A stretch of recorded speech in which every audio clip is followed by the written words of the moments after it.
Guys, D boss ಅವರು interval ಕುಂತಿದಾಗ ಒಂದು ಮಾತು ಹೇಳಿದ್ರು. ಅದೇನಪ್ಪಾ ಅಂದ್ರೆ, ಬರ್ತಾರೆ ಫ್ರೆಂಡ್ಸು ಯಾವ ಕಡೆಯಿಂದ ಚುಚ್ಚುತ್ತಾರೆ ಅದು ಗೊತ್ತಾಗಲ್ಲ ಅಂತ. ಅದು ಇವಾಗ ನಿಜ ಆಗ್ತೈತೆ ಅಂತ ಅನಿಸ್ತೈತೆ ಗೈಸ್. ಮೋಸ ಆಗುತ್ತೆ ಅಂದ್ರೆ ಏನ್ ಮಾಡೋದಮ್ಮ. ನಾನು ಆಕ್ಚುಲಿ ಎಲ್ಲರೂ ನಂಬ್ತೀನಿ, ಎಲ್ರಿಗೂ ಕೈ ಚಾಚ್ಬಿಟ್ಟೆ ನಾನು ಕರೆಯೋದೆ ಬರ ಅಂತ ಅಂದ್ಬಿಟ್ಟು. ಬಟ್ ಗೊತ್ತಿಲ್ಲ, ಅವ್ನು ಬರ್ತಾ ಹಿಂಗೆ ತಪ್ಕೊಂಡು ಯಾವ ಕಡೆ ಚುಚ್ಚುತ್ತಾ ನನಗೂ ಗೊತ್ತಿಲ್ಲ. ಅವಾಗ ಡಿ ಬಾಸ್ ಒಂದು ಸಾರಥಿ ಮೂವಿಲಿ ಒಂದು ಸಾಂಗ್ ಇತ್ತು, ಇಲ್ಲಿ ನನ್ನವರೆಂದು. ಆ ಸಾಂಗ್ ಇವಾಗ ಸೂಟ್ ಆಗುತ್ತೆ ಅನ್ಸುತ್ತೆ.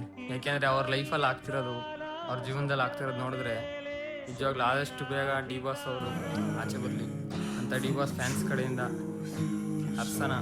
ಆದಷ್ಟು ಒಳ್ಳೆಯದಾಗೇ ಆಗುತ್ತೆ. ಸ್ವಲ್ಪ ಲೇಟ್ ಆಗ್ಬೋದು ಅಷ್ಟೇ. Waiting. We miss you boss, always love you.